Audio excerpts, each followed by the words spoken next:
अस्सलाम वालेकुम, मैं हूं शाहजेब खानजादा। कल रात से पाकिस्तान और अफगानिस्तान के दरमियान जंग जैसी सूरत हाल है। पाकिस्तान के सरहदी इलाकों में अफगान तालिबान की कार्रवाइयों और फायरिंग का पाकिस्तान की तरफ से सख्त जवाब दिया गया और ऑपरेशन गज़ब लिल हक में अफगान तालिबान को पहुंचने वाले भारी जानी और माली नुकसान की तफसीलात सामने आ रही हैं और हुकूमती सतह पर बहुत सख्त मौक़िफ़ इख्तियार किया जा रहा है। आज शाम को DGISPR lieutenant general Ahmed Sharif Chaudhry ने पाक अफगान सूरत हाल पर तफसीली ब्रीफिंग दी, जबकि वज़ीर इत्तलात अता तारड़ ने भी इस हवाले से तफसीलात बताई हैं। इसके अलावा वज़ीर आज़म शहबाज शरीफ ने वफाकी वुज़रा के साथ GHQ का दौरा किया और chief of defence forces field marshal Asim Munir से मुलाकात की। अस्करी क़यादत ने वज़ीर आज़म को पाक अफगान सूरत हाल पर तफसीली ब्रीफिंग दी। वज़ीर आज़म ऑफिस के एलामिये के मुताबिक वज़ीर आज़म ने कहा कि फितनतुल ख्वारिज और अफगान तालिबान रेजीम के गठजोड़ और शरपसंद कार्रवाइयों के लिए ज़ीरो टॉलरेंस अपनाई जाए। अफगान तालिबान रेजीम और फितनतुल ख्वारिज की पाकिस्तान के खिलाफ कार्रवाइयाँ नाकाबिल कबूल हैं।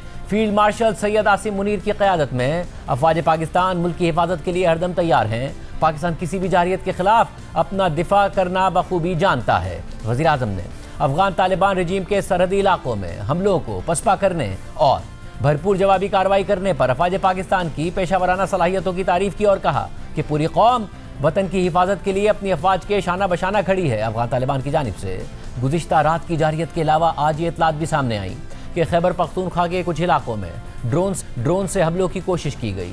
खुद अफगान तालिबान की वजारत दिफा ने दावा किया कि आज दिन को 11 बजे अफगान एयरफोर्स ने पाकिस्तान में एयर स्ट्राइक्स की, जिनमें इस्लामाबाद में एक फ़ौजी कैंप और नौशेरा में फ़ौजी बेस को निशाना बनाया गया है। पाकिस्तान की जानिब से अफगान तालिबान के इन दावों को मुस्तरद किया गया और मौक़िफ़ इख्तियार किया गया कि कुछ शहरों में छोटे ड्रोन से हमले करने की कोशिश की गई, नाकाम बना दिया गया। पहले वफाकी वज़ीर इत्तलात अता तारड़ ने एक्स पर पोस्ट करते हुए बताया कि फितनतुल ख्वारिज के दहशतगर्दों ने एबटाबाद स्वाबी और नौशहरा में छोटे ड्रोन्स लॉन्च करने की कोशिश की। एंटी ड्रोन सिस्टम ने तमाम ड्रोन्स को मार गिराया। इन हमलों में कोई जानी नुकसान नहीं हुआ। इन वाक़यात ने एक बार फिर अफगान तालिबान रेजीम और पाकिस्तान में दहशतगर्दी के दरमियान बराह रास्त रवाबित को बेनकाब कर दिया है। बाद में DGISPR ने भी ड्रोन हमलों से मुताल्लिक तस्दीक करते हुए अफगानिस्तान की जानिब से की गई जारियत की तफसीलात बताई। DGISPR ने यह ऐलान भी किया कि ऑपरेशन गज़ब लिल हक जारी है और उन्होंने पाक अफवाज की जानिब से अफगानिस्तान को पहुंचाए गए नुकसानात की तफसीलात भी बताई।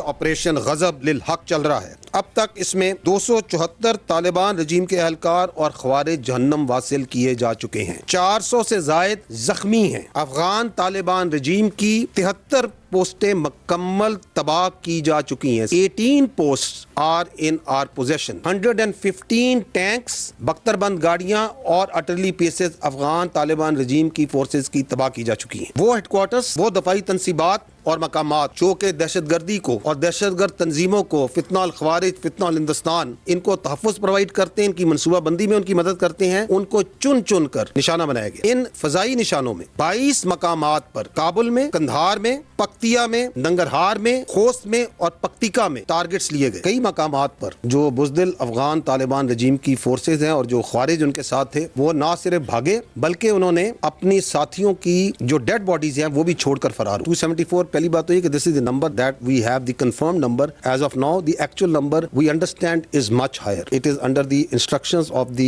Prime minister of Pakistan, the civil leadership, that the operation is continuing. इस बहादुर फौज के 12 सपूतों ने जामे शहादत नोश किया है, जबकि 27 जख्मी हैं और एक सोल्जर मिसिंग इन एक्शन। इसके बाद लेफ्टिनेंट जनरल अहमद शरीफ चौधरी ने गुज़िश्ता रात पाक फौज की जानिब से जवाबी हमलों की तफसीलात भी बताई और उसकी फुटेजेस भी दिखाई। ये आप एंगेजमेंट्स देख रहे हैं, precise engagements being done by the quadcopters and drones north Waziristan में। How their post, their gun positions, their tank positions were taken out, their battalion headquarters and sector headquarters were taken out. Kharlachi terminal को कैसे उड़ाया गया, यहाँ से उनकी post कैसे वहाँ पे तबाह की गई है खोस्त के अंदर। तो this shows that how targeted, how intelligence placed, how carefully selected the engagements were. At no place any civilian infrastructure was targeted. These are all military targets. जहाँ से पाकिस्तान पे हमला किया गया, जहाँ से ख्वारिज और दहशतगर्दों ने अफगान तालिबान फोर्सेस मिलकर कल पाकिस्तान पे हमला किया। This is the Daud post.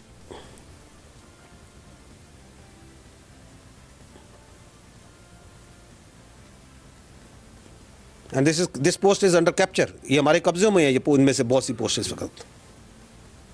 तो this shows that how vigilant your armed forces are, they were and they remain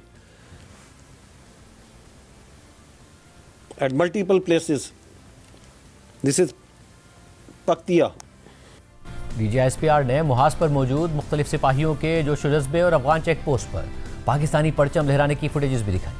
आपके सोल्जर्स हैं। आज पाकिस्तान ने फितनुल खवारिज और फितनुल हिंदुस्तान को बताया है कि इनका किससे पाला पड़ा है, और अल्हम्दुलिल्लाह अल्लाह की मदद से हमने इनकी पोस्ट पे जहां से ये फायर कर रहे थे इनको पे कब्जा कर लिया है अल्हम्दुलिल्लाह। ये पाकिस्तान का झंडा लगा हुआ है उनकी पोस्टों पे। ये पाकिस्तान के बहादुर फौजी जोन से हैं, आपके जवान जोन से हैं, ये पाकिस्तान का झंडा उनकी पोस्टों पे लगा है। आप देखें कि कितने एहतराम से झंडा उतार रहे हैं अफगान तालिबान का, क्योंकि उस पर कलमा लिखा हुआ है। It their perverted religious interpretation, जिसके फसाड के नीचे छुपते हैं ऊपर कलमा लगाते हैं, और ये पाकिस्तान का झंडा लग रहा है उस पोस्ट के ऊपर।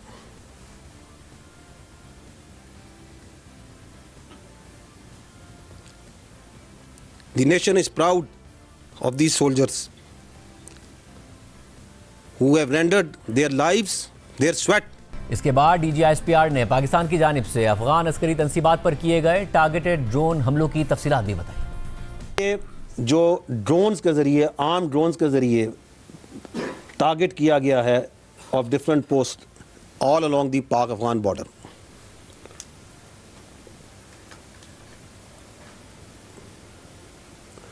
ये ग्लिम्पसेस आपको दिखाए जा रहे हैं, ये इसलिए दिखाए जा रहे हैं ताकि आपको दुनिया को पता चले कि it was how professionally, how carefully selected the targeting was done. Another quadcopter strike, ये एक और उनकी पोस्ट है, ये बख्तरबंद, ये उनकी व्हीकल्स को टेक आउट किया जा रहा है। गुज़िश्ता रात की कार्रवाई में पाक फ़िज़ाइया ने भी हिस्सा लिया। DGSPR ने इस हवाले से भी फुटेजेस के साथ मीडिया को briefing the. These are the infantry brigade headquarters, very carefully selected military targets and well away from the civilian area infrastructure। ये इसलिए मैं कह रहा हूँ बार बार, क्योंकि आप उनका झूठ जो ड्रामा है वो हम पहले भी देखते आ रहे हैं, अभी भी देख रहे हैं, आगे भी देखते आएंगे। ये काबुल का जो फ़ज़ा है उसके अंदर ये रात को जो फायरवर्क्स हुए हैं ये पूरी दुनिया ने देखे।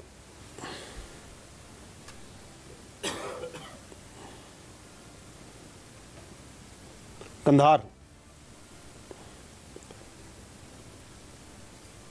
This is the logistic base destroyed. Brigade headquarter destroyed. Another brigade headquarter destroyed.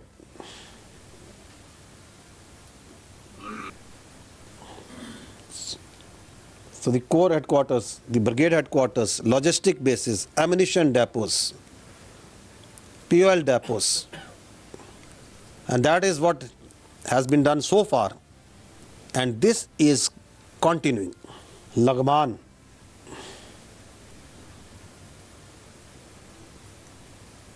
ये आप देख रहे हैं उनकी मिलिट्री इंस्टॉलेशंस को, precise bull hits. Paktia, and there goes the post in flames.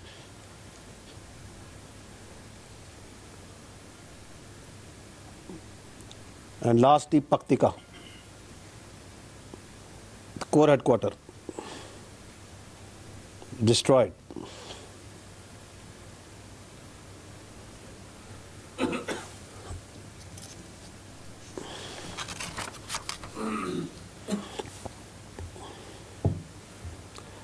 Lieutenant general Ahmed Sharif Chaudhry ने यह भी कहा कि पहले पाकिस्तान ने हिंदुस्तान का शौक़ पूरा किया था, अब अफ़गानिस्तान को शौक़ हुआ है, तो उन्होंने भी देख लिया अफ़गान तालिबान रजीम को फ़ैसला करना होगा कि या वो दहशतगर्दों और दहशतगर्दी का इंतखाब करें या पाकिस्तान का इंतखाब करें। दहशतगर्दी के ख़िलाफ़ पूरी पाकिस्तानी कौम मुत्तहिद है।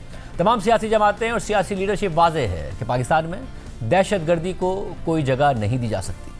पहले हिंदुस्तान को शौक हुआ था, उनका शौक पूरा किया था, अभी अफगानिस्तान को शौक हुआ है कि उन्होंने देखनी थी। पाकिस्तान में अगर कोई किसी जगह पे, किसी शहर में कोई दहशतगर्दी का वाक़या कराता है, कोई सुसाइड बॉम्बिंग होती है, जिस तरह वो क्लेम करते हैं कि हम करेंगे करवाएंगे, तो इसका जवाब ना सिर्फ दहशतगर्दों को, उनके सरपरस्तों को, बल्कि उनके तहफ़्फ़ुज़ करने वालों को, जहाँ पे वो हैं फिर उनकी भी कोई जगह महफूज नहीं होगी। The oppressive Afghan Taliban regime has to make a clear choice to choose between TTP, DLA, Daesh, Al-Qaeda, the terrorists and the terrorist organization and between Pakistan. या वो दहशतगर्दी को और दहशतगर्दों को चूज करें या वो पाकिस्तान को चूज करें। Our choice is absolutely clear. It will always be Pakistan over everything. चाहे ईस्टर्न बॉर्डर हो, चाहे वेस्टर्न बॉर्डर हो, whether they are the air frontiers, whether they are the sea frontiers, we are always vigilant. और अगर किसी ने अपना कोई शौक पूरा करना है किसी भी वक्त, so they are always welcome. दहशतगर्दी के खिलाफ ये जो जंग है, इसमें पूरी कौम मुतहिद है। Let there be no doubt that whatever political divisions we may have, whatever different political perspectives we may have, but all political parties, all political leaderships are absolute clear कि पाकिस्तान में दहशतगर्दी और उसकी सहूलतकारी को कोई जगह नहीं दी जा सकती। नेशनल एक्शन प्लान 2014 में बना था तो तमाम पॉलिटिकल पार्टीज ने नहीं बनाया। एंड फ्रॉम 2014 टिल 2026 ये 12 साल का जो सफ़र है, तमाम पॉलिटिकल पार्टीज ने, चाहे वो सेंटर की हूँ, राइट की हूँ, लेफ्ट की हूँ, चाहे वो हुकूमत में हूँ, हुकूमत से बाहर हूँ, they have always respected, followed and said yes to this national action plan। Pakistan की फौज, सिक्योरिटी फोर्सेज, और सबसे बढ़कर तो मैं सलाम पेश करता हूँ खैबर पख्तूनख्वा की पुलिस को। कोई है जो कि उनकी शहादतों, उनकी कुर्बानियों को जो झुटला सकता है, जो उनके साथ खड़ा नहीं है? Nobody, the whole nation is together। वज़ीर दिफा ख्वाजा आसिफ ने पाकिस्तान और अफगानिस्तान की सूरत हाल को खुली जंग करार दे दिया है। ख्वाजा आसिफ की एक्स पर पोस्ट के मुताबिक हमारा सबर का पैमाना लबरेज हो चुका है, अब हमारी तुम्हारी खुली जंग है, अब दमादम मस्त कलंदर होगा। जबकि अफगानिस्तान में पाकिस्तान के जवाबी हमलों और पाक फिजाइया की कार्रवाई से मुतालिक अफगानिस्तान के अंदर से ऐनी शाहिदीन के जरिए मज़ीद तफसीलात सामने आ रही हैं। BBC के मुताबिक काबुल के एक रिहायशी जो गुज़िश्ता रात के पाकिस्तानी फिजाई हमले के मकाम के करीब रहते हैं, उन्होंने बताया कि हमारे घर को एक धमाके की वजह से शदीद झटका लगा। पहले हमें लगा कि ये ज़लज़ला है, क्योंकि चंद दिन पहले काबुल में ज़लज़ला आया था। फिर हमने एक ज़ोरदार धमाका सुना। काबुल के रिहायशी, जिनका नाम हिफाजती वजूहात की बिना पर जाहिर नहीं किया जा रहा, उन्होंने मज़ीद बताया कि इलाके के लोग फ़ौरन बाहर निकल आए और सारी रात जागते रहे। इसके बाद कोई नहीं सोया, सब खौफज़दा थे। धमाके के कुछ देर बाद काबुल के ऊपर जेट तैयारे परवाज़ करते नजर आए। जब हमने ऊपर जेट तैयारे देखे तो हमें अंदाज़ा हो गया कि ये पाकिस्तानी तैयारे हैं। उन्होंने बताया कि हमले में निशाना बनने वाला इलाका हमारे घर से तकरीबन 4 से 5 किलोमीटर दूर था। मेरी बीवी और वालिदैन बहुत खौफज़दा थे। हम सब पूरी रात जागते रहे। इसी तरह सहाफ़ी समी यूसुफजई ने रात गए अपनी पोस्ट में तफसीलात बताते हुए लिखा कि ऐनी शाहिद ने मुझे बताया है कि पाकिस्तानी एयरफोर्स और मिसाइल्स ने काबुल को हिला कर रख दिया है। 2 मिसाइल मेरे घर के ऊपर से गुजरे और शायद दारुल अमान के इलाके में जा गिरे, जिससे आसमान में आग के शोले नजर आए। साथ ही रात 2:10 पर पाकिस्तानी तैयारों ने काबुल को बमों से निशाना बनाया। समी यूसुफजई ने एक और पोस्ट में बताया कि तालिबान के एक अहलकार ने मुझे तस्दीक कर दी है कि काबुल के दारुल अमान के इलाके में एक मिलिट्री बेस को पाकिस्तानी मिसाइल या तैयारे ने निशाना बनाया है। गुज़िश्ता रात की झड़पों और पाकिस्तान की जवाबी कार्रवाई के बाद आज दिन में अफगान तालिबान के तर्जुमान ज़बीउल्लाह मुजाहिद ने तफसीली प्रेस कॉन्फ्रेंस की और अपनी कार्रवाइयों का दिफा किया। अफगान मीडिया और BBC के मुताबिक ज़बीउल्लाह मुजाहिद ने कहा कि पाकिस्तान के अंदरूनी तनाज़े से हमारा कोई ताल्लुक नहीं है और ये कोई नया मसला नहीं है। तालिबान तकरीबन 4 साल से अफगानिस्तान में बरसरे इख्तिदार हैं, इसलिए पाकिस्तान के लिए अब अपने पुराने और घरेलू मसाइल को अफगानिस्तान पर थोपना कोई मायने नहीं रखता। हमने हमेशा मसले के पुरअमन हल पर जोर दिया है और अब भी हम चाहते हैं कि ये मसला बातचीत के जरिए हल हो। प्रेस कॉन्फ्रेंस के दौरान ज़बीउल्लाह मुजाहिद ने अब तक के मुज़ाकरात में नाकामी की जिम्मेदारी भी पाकिस्तान पर डाल दी। हम पहले भी कह चुके हैं कि इस्लामी इमारत अफगानिस्तान मसले का पुरअमन हल चाहता है। हमने मुतअद्दिद बार पाकिस्तान के साथ मुज़ाकरात किए और मुख्तलिफ मसाइल पर बातचीत की, लेकिन बदकिस्मती से पाकिस्तान अब तक इस मसले को मुज़ाकरात और पुरअमन तरीके से हल करने के लिए तैयार नहीं, क्योंकि पाकिस्तान हमेशा जंग के लिए बहाने तलाश करता है और अपने अंदरूनी मसाइल को अफगानिस्तान से जोड़ता है, जो कि मुनासिब नहीं। हम उन ममालिक की कोशिशों को सराहते हैं जिन्होंने खित्ते में अमन के लिए भरपूर किरदार अदा किया है और खित्ते में सलामती को यकीनी बनाने और दोनों ममालिक के दरमियान जंग को रोकने की कोशिश कर रहे हैं। दोस्त ममालिक खासतौर पर तुर्की पाक अफगान तनाज़ा ख़त्म करने के लिए मुतहरिक हो गया है। सऊदी अरब, कतर और ईरान भी सालिसी की कोशिशें कर रहे हैं। तुर्क वज़ीर ख़ारजा खाकान फिदान ने पाकिस्तान और अफगानिस्तान के वज़ीर ख़ारजा से टेलीफोनिक गुफ्तगू की है, जबकि रॉयटर्स के मुताबिक तुर्क वज़ीर ख़ारजा ने सऊदी अरब और कतर के वज़ीर ख़ारजा से भी पाक अफगान तनाज़े पर बातचीत की है। इस हवाले से नुमाइंदा जियो न्यूज़ एजाज सैयद की सिफारती ज़राए से खबर के मुताबिक तुर्की ने पाक अफगान तनाज़ा ख़त्म करने के लिए किरदार अदा करना शुरू कर दिया है। तुर्की की तरफ से तनाज़ा ख़त्म कराने के लिए तजावीज़ दिए जाने का इम्कान है। पाकिस्तान और तुर्की के वज़ीर ख़ारजा के राब्ते से मुतालिक दफ्तर ख़ारजा ने एलामी में बताया है कि वज़ीर ख़ारजा इसहाक डार ने तुर्क वज़ीर ख़ारजा को अफगानिस्तान की बिला इख्तियार जारियत के जवाब में पाकिस्तान के मौक़िफ़ और रद्द अमल से आगाह किया। दोनों रहनुमाओं ने खित्ते में अमन और इस्तेहकाम की अहमियत पर जोर दिया और हालिया सूरत हाल पर करीबी राब्ते में रहने पर इत्तफ़ाक़ किया। साथ ही वज़ीर ख़ारजा इसहाक डार से सऊदी वज़ीर ख़ारजा शहज़ादा फैसल बिन फरहान का भी राब्ता हुआ है। दफ्तर ख़ारजा के मुताबिक वज़ीर ख़ारजा इसहाक डार ने सऊदी वज़ीर ख़ारजा को अफगानिस्तान की बिला इख्तियार जारियत पर पाकिस्तान के रद्द अमल के हवाले से ब्रीफ किया। दोनों वज़ीर ख़ारजा ने खित्ते में अमन और इस्तेहकाम के अज़म का इयादा किया और करीबी राब्ते में रहने पर इत्तफ़ाक़ किया। साथ ही कतर के वज़ीर मुमलिकत बराए ख़ारजा ने भी वज़ीर ख़ारजा इसहाक डार से टेलीफोनिक राब्ता किया है। कतरी दफ्तर ख़ारजा के बयान के मुताबिक फ़रीक़ैन ने पाकिस्तान और अफगानिस्तान के दरमियान कशीदगी को ऐसे अंदाज में कम करने के तरीक़ों पर बातचीत की जो खित्ते में सलामती और इस्तेहकाम को बेहतर बनाए। जबकि कतरी वज़ारत ख़ारजा के मुताबिक कतरी वज़ीर मुमलिकत बराए ख़ारजा को अफ़गान उबूरी वज़ीर ख़ारजा अमीर खान मुत्तकी की फ़ोन कॉल भी मौसूल हुई है, जिसमें पाक अफगान कशीदगी में कमी के हवाले से गुफ्तगू की गई। इसी तरह पाक अफगान कशीदगी कम करने के लिए ईरान ने भी सालिसी की पेशकश कर दी है। ईरानी वज़ीर ख़ारजा अब्बास इराक़ची के बयान के मुताबिक अफगानिस्तान और पाकिस्तान अपने इख्तलाफात को बातचीत के जरिए हल करें। ईरान मुज़ाकरात में सहूलतकारी और बाहमी ताउन के फ़रोग़ के लिए हर मुमकिन मदद को तैयार है। जबकि चीनी दफ्तर ख़ारजा के तर्जुमान ने पाक अफगान कशीदगी पर तशवीश का इजहार करते हुए कहा है कि चीन सूरत हाल को ठंडा करने में तामीरी किरदार अदा करने के लिए तैयार है और अपने ज़राए से इस तनाज़े में सालिसी करता रहा है। चीन ने पाकिस्तान और अफगानिस्तान से कहा है कि दोनों ममालिक में मौजूद चीनी एहलकारों, मनसूबों और इदारों की हिफाजत और सलामती को यकीनी बनाएं। इसी तरह रूस का भी रद्द अमल सामने आया है। रूसी वज़ारत ख़ारजा ने दोनों ममालिक पर जोर दिया है कि वो फौरी तौर पर सरहद पार हमले बंद कर दें और सिफारती ज़राए से अपने इख्तलाफात हल करें। रूस की जानिब से पाकिस्तान और अफगानिस्तान की रजामंदी की सूरत में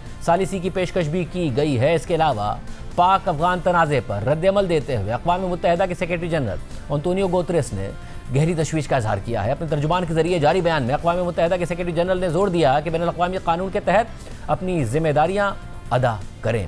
हमारे साथ वफाकी वज़ीर इत्तलात तथा तारड़ साहब मौजूद। तारड़ साहब, बहुत शुक्रिया हमें ज्वाइन करने के लिए। DGISPR ने तफसीलात बताई, फिर आपने भी मीडिया पर आकर तफसीलात बताई। इसके अलावा आज वज़ीर आज़म GHQ गए, उन्हें ब्रीफिंग दी गई, आप भी वहाँ मौजूद थे। फैसला क्या हुआ है? एज ऑफ नाउ क्या हो रहा है?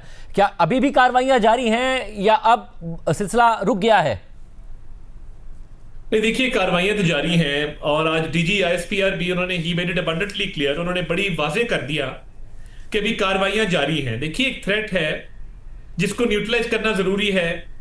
पाकिस्तान ने बड़े सब्र और तहम्मुल का मुजाहरा किया।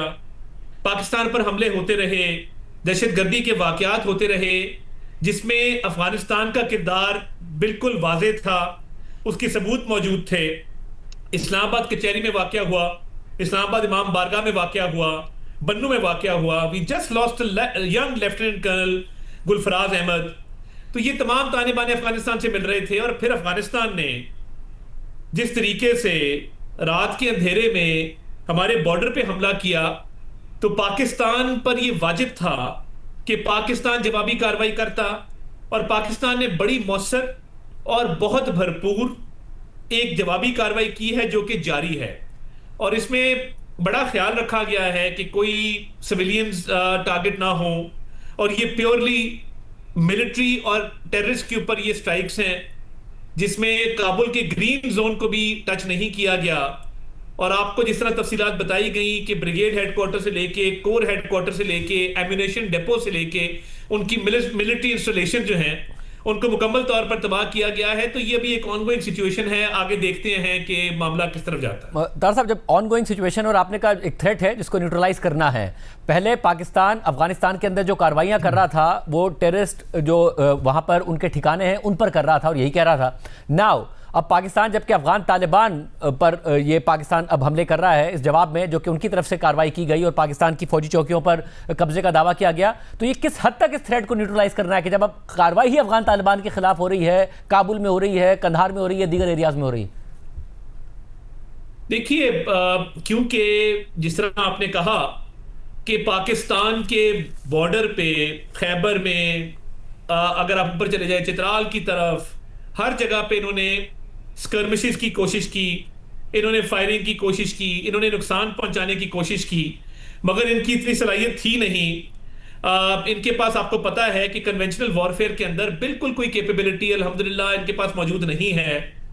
और इन्होंने एक तासर दिया इंडियन सोशल मीडिया के साथ मिलके, इंडियन मीडिया के साथ मिलके, कि पाकिस्तान का जो है वो नुकसान किया गया है, जो कि बिल्कुल एक झूठ पर मबनी था।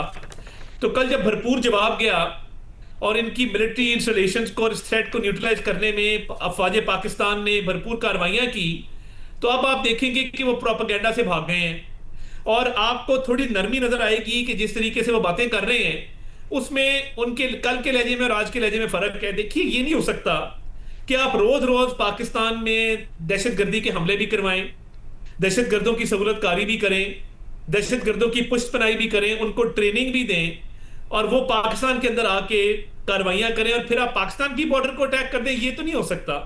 तो पाकिस्तान मगर तार साहब वो ये तो कह रहे हैं ज़बीउल्लाह मुजाहिद साहब ने कहा कि मसला बातचीत के जरिए हल हो, हम ये चाहते हैं। मगर वो साथ ये भी कह रहे हैं कि पाकिस्तान के अंदरूनी तनाज़े से हमारा कोई ताल्लुक नहीं है, ये कोई नया मसला नहीं है।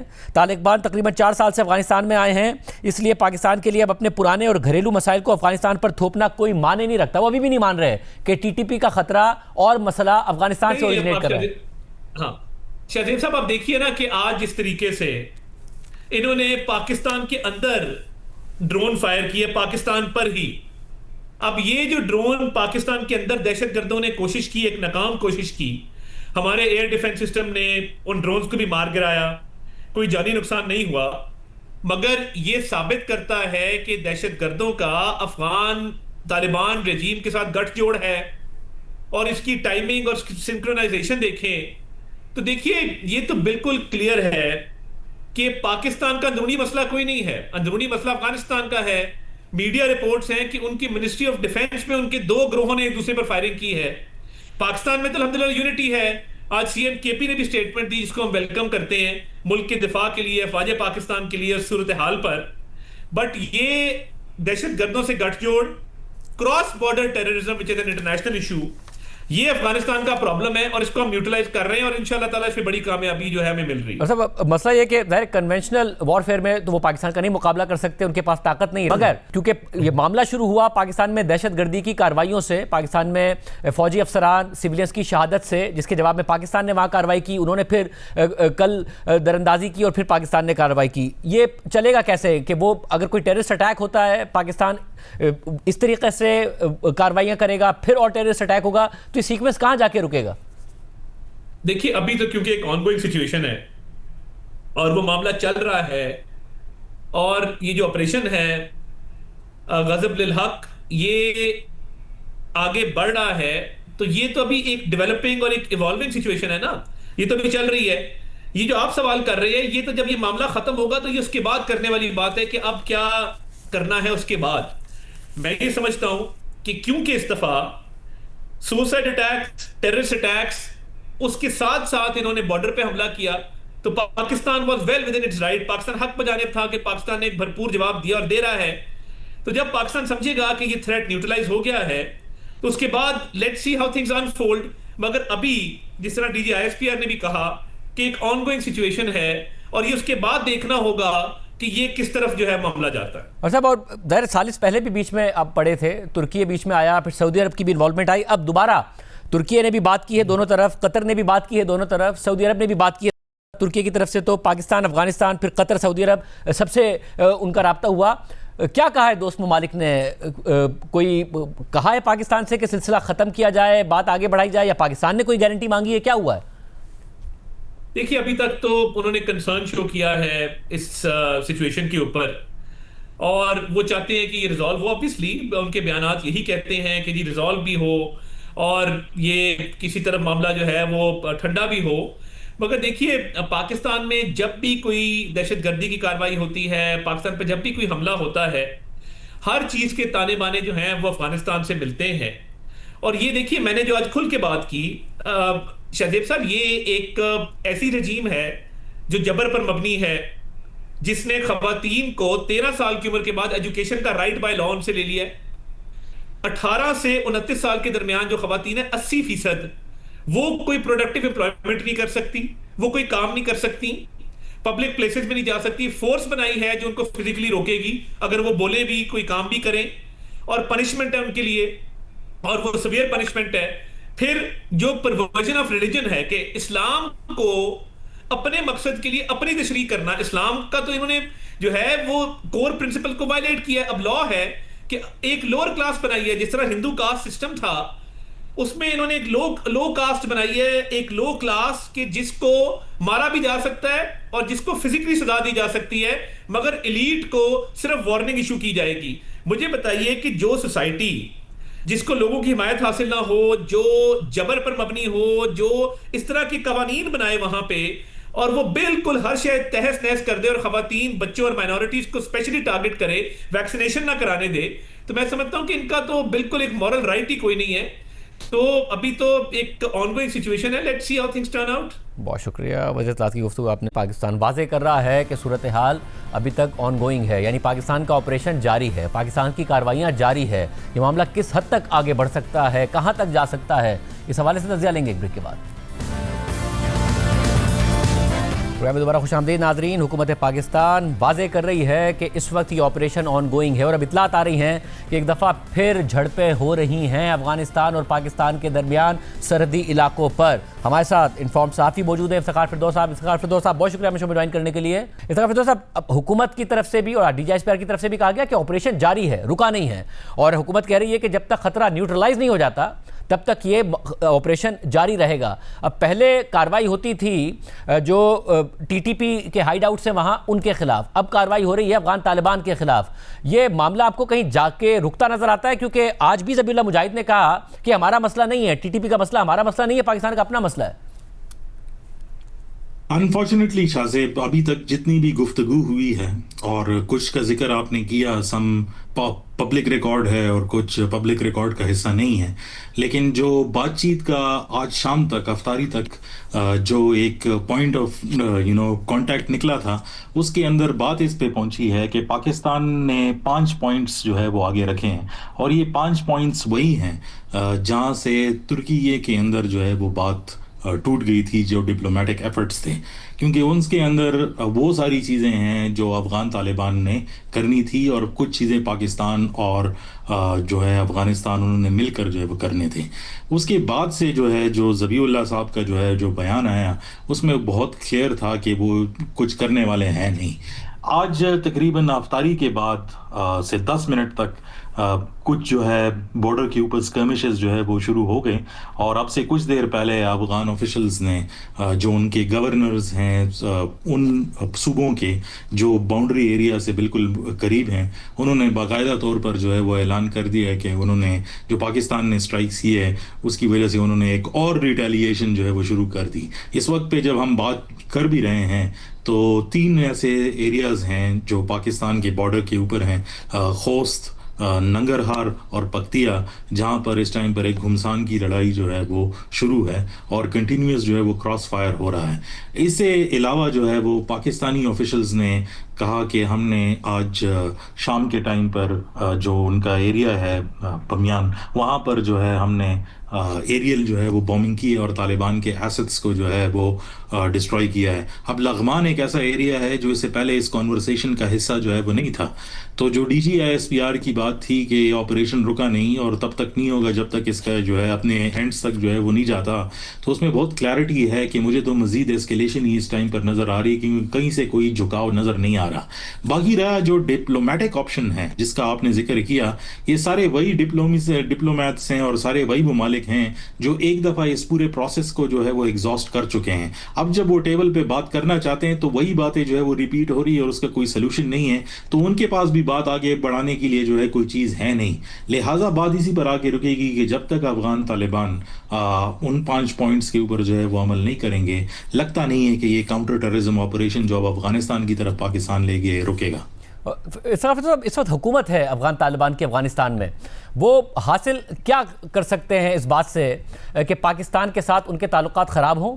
उसके जवाब में पाकिस्तान उनके अंदर कार्रवाइयाँ करे। और अब तो बाकायदा अफगान तालिबान को टारगेट किया गया, जब अफगान तालिबान ने दावा किया कि उन्होंने पाकिस्तान की चौकियों पर हमला किया है और उन पर कब्जा किया है। अगर इसके जवाब में वो पाकिस्तान के अंदर दहशतगर्दी की और कार्रवाइयाँ भी करा लें, वो हासिल क्या करते हैं? ये जो लड़ाई है पाकिस्तान के साथ, उसमें इतनी जिद के सालिस भी नहीं कामयाब हो पा रहे, क्या हासिल करते हैं वो? देखें, ये एक इंटरेस्टिंग सवाल है और उसके लिए अफगान तालिबान की और इस पूरी जंग की एक पूरी एनालिसिस करनी पड़ेगी कि इनकी आइडियोलॉजिकल पैटर्न्स हैं क्या। लेकिन कुछ जो आइडियोलॉजी है और कुछ उन्होंने मिथ्स जो है वो क्रिएट किए हुए हैं, जिनको वो समझते हैं कि ये हकीकत है कि जैसे हमने सारों को कुचल दिया और 2 सुपर पावर्स को शिकस्त दे दी और कुछ है नहीं, तो ये सारी माइथोलॉजी है जिसका हकीकत के साथ अगर आप एनालिसिस करें तो ग्राउंड रियलिटीज़ के साथ इसका कोई ताल्लुक है नहीं। उस टाइम की सिचुएशन जो है वो अलहदा थी। दूसरा एक उसका आइडियोलॉजिकल पैटर्न है, क्योंकि अगर वो इनमें से किसी ग्रुप्स के खिलाफ भी कार्रवाई जो है वो करते हैं तो वो पूरा जो एमिरेट्स का उनका कॉन्सेप्ट है वो टूट जाएगा। लेकिन तीसरा इंपॉर्टेंट है जो वो पुश भी कर रहे हैं, और आपने देखा भी होगा कि हर बार जब पाकिस्तान जो है वो टारगेट करता है अफगानिस्तान में किसी एरिया को, तो सिर्फ और सिर्फ सिविलियन कैजुअल्टीज की पिक्चर्स, और उसमें भी बहुत सारी ऐसी हैं जो काफ़ी पुरानी है या किसी और ममालिक से हैं, वो आ जाती हैं। वो इसलिए क्योंकि अफगान तालिबान एक पॉपुलर गवर्नमेंट नहीं है और एंटी अफगानिस्तान ये जो पाकिस्तान का ऑपरेशन है उसके लिए उनको फ़ायदा ये है कि वो अपने लोगों को मिलाने की जो है वो कोशिश जो है वो कर रहे हैं कि देखें ये पाकिस्तान जो है हमारे ऊपर अटैक कर रहा है और हम तो आप लोगों की जंग जो है वो लड़ रहे हैं। तो वो कई फ़ायदे से जो है वो इस्तेमाल करना चाहते हैं। इसके अलावा अगर आप उसको जो है वो इंटेलिजेंस की नज़र से जो है वो देखें तो उसमें एक क्लियर पैटर्न नज़र आता है, और यही पाकिस्तान का मौक़िफ़ भी है कि अफगान तालिबान या अफगानिस्तान की सरजमीन जो है ये एक full fledge proxy war zone जो है वो बन चुका है, जो ख्वाजा आसिफ साहब ने भी, क्योंकि वो मिनिस्ट्री ऑफ डिफेंस को रिप्रेजेंट करते हैं, उनका मौक़िफ़ है, जिसके अंदर एक रेंटियर आर्मी नज़र आती है जो पूरे खत्ते को डिस्टेबलाइज कर रही है और जो उनकी बात नहीं मानता। उन्होंने अपने साथ कुछ ऐसी प्रॉक्सीज रखी हुई हैं जो उनको इस्तेमाल करता है। और इम्पॉर्टेंटली शायद आपके प्लेटफॉर्म से ये भी बात करूं कि आज शाम को जो ग्रुप्स जिनके खिलाफ पाकिस्तान ने ऑपरेशन जो है वो लॉन्च किया है, खुसूसी तौर पर TTP, उन्होंने जो है ऐसी स्टेटमेंट्स देना जो है वो शुरू कर दी हैं जिसमें ऐसा लगता है कि अब वो पाकिस्तान के अंदर जो है अटैक्स में तेज़ी के लिए उन्होंने जो है बात की है। और साहब, और ज़ाहिर है आप एक इन्फॉर्म्ड सहाफ़ी हैं, तो ये जो सलाहियत है ये कितनी है? क्योंकि कार्रवाइयाँ तो वो पहले ही कर रहे थे, पाकिस्तान के फौजी जवान शहीद हो रहे थे, पाकिस्तान के सिविलियन शहीद हो रहे थे, जिसके जवाब में ही पाकिस्तान ने स्ट्राइक्स की थी और ये सूरत हाल फिर यहाँ पर आकर पहुँची है। तो और क्या कितनी सलाहियत है और कितना पाकिस्तान में इस किस्म की कार्रवाइयाँ हो सकती हैं? देखें, कार्रवाइयाँ मुकम्मल तौर पर रोकना तो वो किसी मुल्क के बस की बात भी नहीं है। CIA से 9/11 जो है वो हो गया और ब्रिटिश इंटेलिजेंस से जो है वो 6/7 जो है वो हो गया, तो कहीं पर कुछ भी हो सकता है। पाकिस्तान के अंदर प्रॉब्लम ये है कि कंसंट्रेशन बहुत ज़्यादा है और साथ में ही ये मुल्क है और 2610 किलोमीटर का बॉर्डर है। आप सारी जगहों पर पूरी फौज भी लगा दें तब भी जो है वो मूवमेंट जो है वो नहीं रोक सकते। So it is going to be a problem. और लेकिन पाकिस्तान के पास टाइम का इशू है, क्योंकि एक पाकिस्तान के जो बड़े इकनॉमिक जो प्रोजेक्ट्स हैं और जो हम ये समझते हैं कि 2032 तक जो इन एरियाज़ के अंदर में सेटलमेंट जो है वो होना चाहिए था, अब वो नहीं हो पाएगा। और एक बहुत बड़ी एक इकोनॉमिक अपॉर्चुनिटी जो वेस्टर्न फ्रंट से रिलेटेड है, क्योंकि वो जो सारे बड़े प्रोजेक्ट्स हैं वो या तो KP में हैं या फिर बलूचिस्तान के अंदर है, जिनके लिए फॉरेन इन्वेस्टमेंट्स जो है वो चाहिए। तो अगर वेस्टर्न बॉर्डर के ऊपर जो है वो आग लग जाती है और हमारे इकोनॉमिक इंसेंटिव्स को जो है वो टारगेट किया जाता है, तो it's not only the human cost, it is also the financial cost that will also be a problem.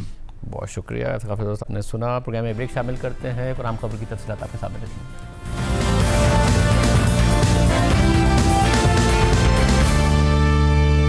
T20 world cup में सुपर 8 मरहले में इंग्लैंड ने न्यूजीलैंड को हरा दिया है और आखिरी ओवर में हराया है। इसलिए पाकिस्तान के चांसेस अभी तक बाकी हैं कि पाकिस्तान सेमीफाइनल में पहुंचे, लेकिन सेमीफाइनल में पहुंचने के लिए कल पाकिस्तान को श्रीलंका को या तो 64 रन से हराना है, या फिर अगर श्रीलंका पहले बैटिंग करता है और पाकिस्तान को कोई भी टारगेट देता है तो पाकिस्तान को वो टारगेट 13.1 ओवर्स में पूरा करना है। और इसकी वजह यह है कि न्यूजीलैंड ने श्रीलंका को बहुत बड़े मार्जिन से शिकस्त दी थी, जिसकी वजह से न्यूजीलैंड का रन रेट बहुत बेहतर हो गया था। अगर कल पाकिस्तान श्रीलंका को हराता है तो पाकिस्तान और न्यूजीलैंड दोनों के पॉइंट्स 3-3 बराबर हो जाएंगे, क्योंकि पाकिस्तान और न्यूजीलैंड का मैच बारिश की वजह से बराबर हो गया था, मनसूख हो गया था और पॉइंट्स दोनों को 1-1 मिले थे। और उसके बाद जो न्यूजीलैंड है उसने श्रीलंका को हराया, पाकिस्तान इंग्लैंड से हार गया, तो पाकिस्तान कल का मैच जीते और जीते या तो 64 रन से या फिर चेस करे 13.1 ओवर्स में, तो पाकिस्तान सेमीफाइनल के लिए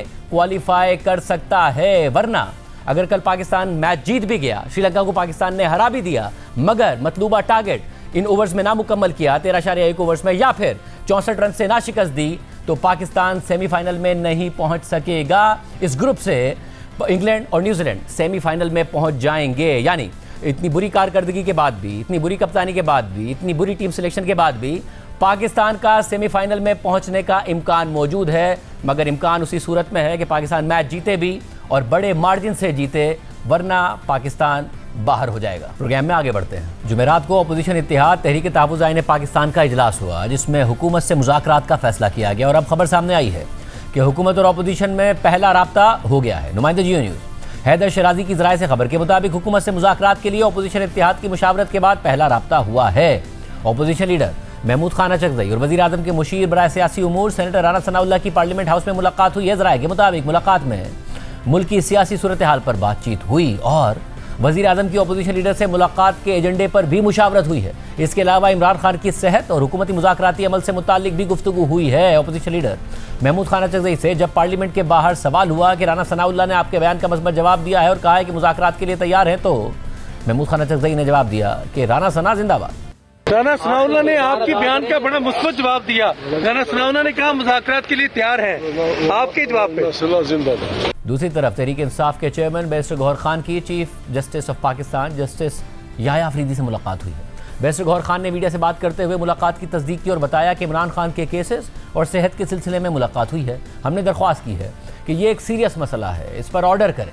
हाँ, मुलाकात हुई है। देखो, हमारी यही रिक्वेस्ट है, इस्तदाए खान साहब की केसेस के सिलसिले में, खान साहब के सेहत के सिलसिले में उसको वही इस्तदा की है। क्या कहा इसके जवाब में? हम कोशिश कर रहे हैं जो भी कानूनी आईनी तरीक़ेकार है वो अडॉप्ट करेंगे। तो रजिस्ट्रार ऑफिस खुद आप लोगों को मुलाकात में कहता रहा है कि दरखास्त जमा कराएं, हम देख लेंगे। दरखास्त आई तो इतराज लगा के वापस कर दिया उन्होंने। खैर, एतजाज लगा दिया, उसको नहीं करना चाहिए था। एतराज वाला केस नहीं है ये, तो फौरन इवन एक आम चिट्ठी पे भी लगाना चाहिए था। ये बहुत सीरियस मसला है। हम उनसे रिक्वेस्ट यही कर रहे हैं कि इसका इदराक रखो और काइंडली इस पर जरूर कोई ऑर्डर। तहरीक इंसाफ ने सुप्रीम कोर्ट में दरख्वास्त दायर की थी कि इमरान खान का शिफा इंटरनेशनल अस्पताल में अहले खाना और जाती मौलिज की मौजूदगी में इलाज कराने का हुक्म दिया जाए, मगर सुप्रीम कोर्ट के रजिस्ट्रार ने इस दरख्वास्त पर एतराज़ात आयद कर दिए हैं।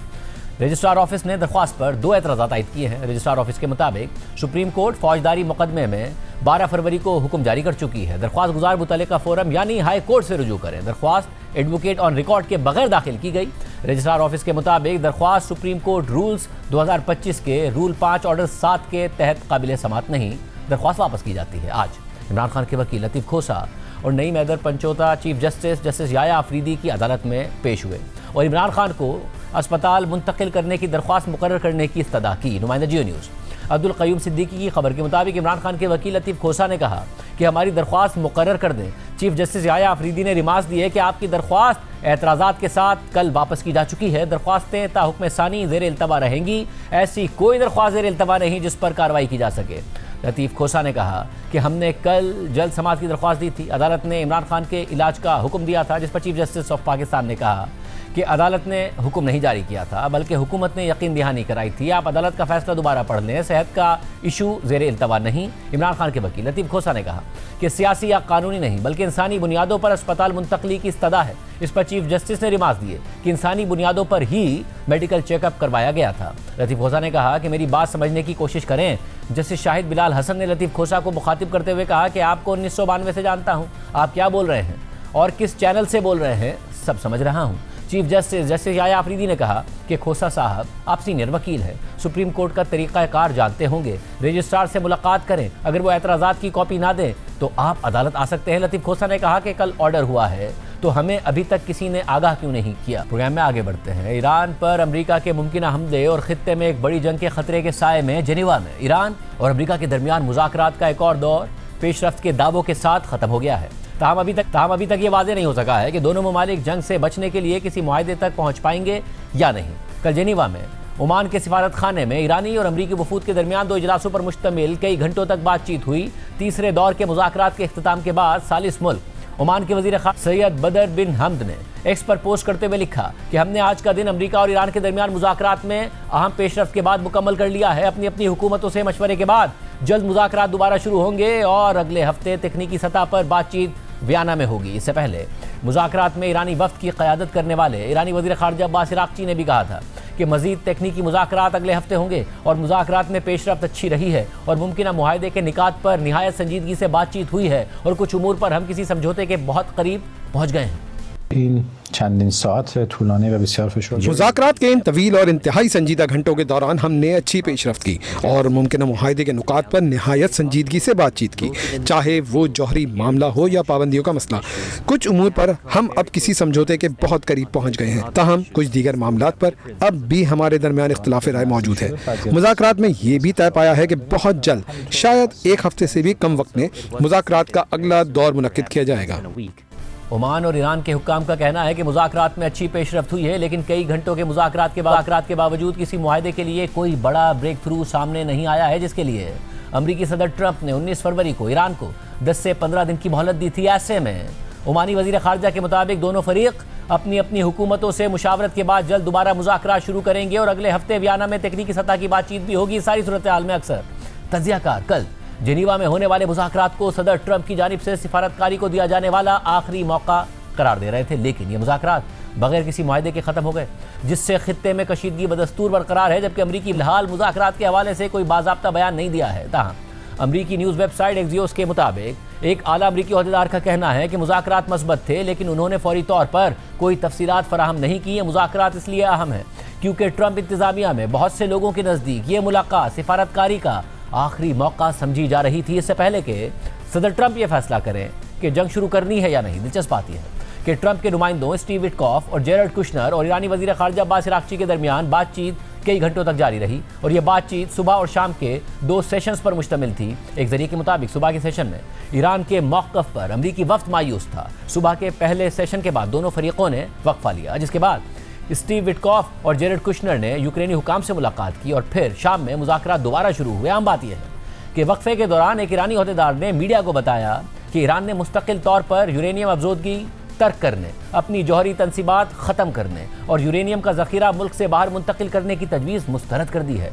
ईरानी ओहदेदार ने मज़ीद कहा कि ईरान की तजवीज़ में इंटरनेशनल एटॉमिक एनर्जी एजेंसी की निगरानी में यूरेनियम के ज़ख़ीरे की अफजोदगी को महदूद करना शामिल है। ईरानी ओहदेदार के मुताबिक जेनीवा में पेश किया गया हमारा प्रपोजल सियासी तौर पर संजीदा और तकनीकी तौर पर तख्लीकी है और उसमें फौरी मुआहदे के लिए दरकार तमाम अनासिर शामिल हैं। ताहम अमरीकी हुक्काम के मुताबिक सुबह के सेशन के बाद स्टीव विटकॉफ और जेरड कुशनर ईरानी मौक़िफ़ से मायूस थे, लेकिन ये वाज़ेह नहीं है कि शाम के सेशन के बाद उनकी राय में कोई तब्दीली आई या नहीं। और अगर उन्होंने ट्रंप को ये रिपोर्ट दी कि कोई बड़ी पेशरफ्त नहीं हुई तो फौजी हमले का इम्कान बढ़ सकता है। आज के प्रोग्राम में इतना ही, इजाज़त दीजिए। अल्लाह।